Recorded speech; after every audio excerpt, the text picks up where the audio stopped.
I'm going to do it. I'm going to use my intuitive powers from the fifth dimension to predict the way in which every individual who has ever existed, exists right now, or will exist, will eventually die. And I will do so in a way in which will apply to every single individual that falls into that category, which is everything.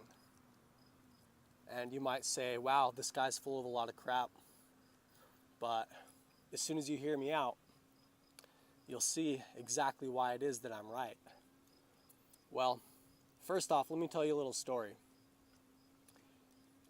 When I was a little kid, I loved going to the movies, and I loved watching television series, especially cartoon series. However, as soon as one of the characters within the series itself either had a change in voice, or within a television series in the next sequel, there was an actor change, I myself was always extremely disappointed. And you'll see why this has relation in a little bit, but what it actually has to do with is our ability to identify and our ability to form attachments and emotional states of being and of mind in regards to certain things. Like, for example, my family. I have a sense of connection with each of them based upon their characteristics, their aura, so to speak, their personality.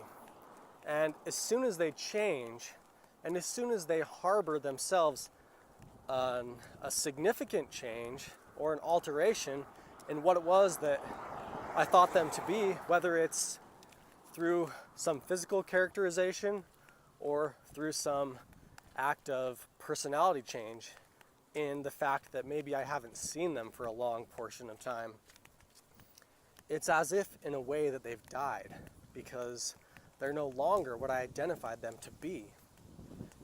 And so, going back to my original story, we hold these belief systems about people's identity and their roles within our lives, and we like to set them in some sort of concrete fashion and form, which is strict and rigid and doesn't allow these things to change, because as soon as they change, they're no longer identified as what we previously identified them as. And so we can't no longer associate them with what it was we associated them with. And in that way, they're no longer the same thing that we thought they were. And so, in a sense, we're all dying all the time because we're all growing, we're all experiencing new things.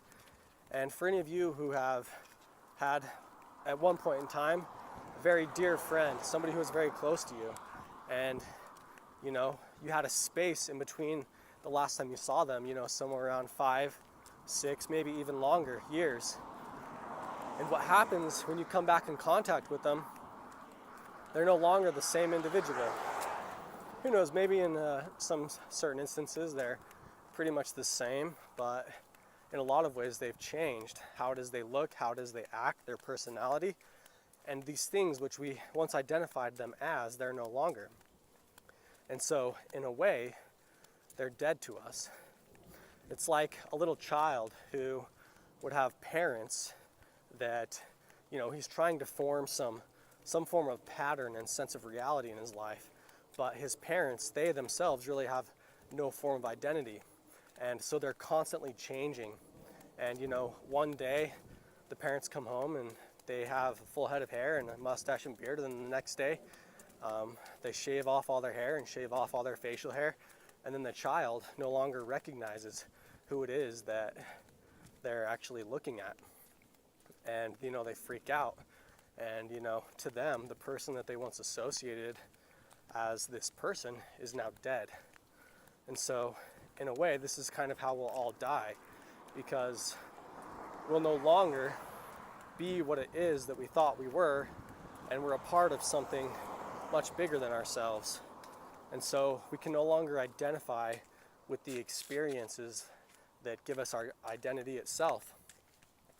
And so everybody kind of goes through this transformation where if you yourself actually identify with change, because change is the only consistent thing in the universe, nothing's more consistent than being able to bet on the fact that things will eventually change. So if you can identify with something other than what it is, which most people think of as themselves, then in this way, you are in a sense able to associate your identity with this other form of experience. And, but then what is it that you really are if you're not the built up sum of your experiences, and you yourself identify with something beyond what it is that most people characterize as the individual? And in that way, most everybody on the planet, and I'm going to guarantee everybody, will die through this transformation, where they're no longer able to identify with the set sum of experiences which characterize them as an individual itself. And no longer could other people, in a sense, identify them with what they once saw them as, because they're no longer showcasing those qualities anymore.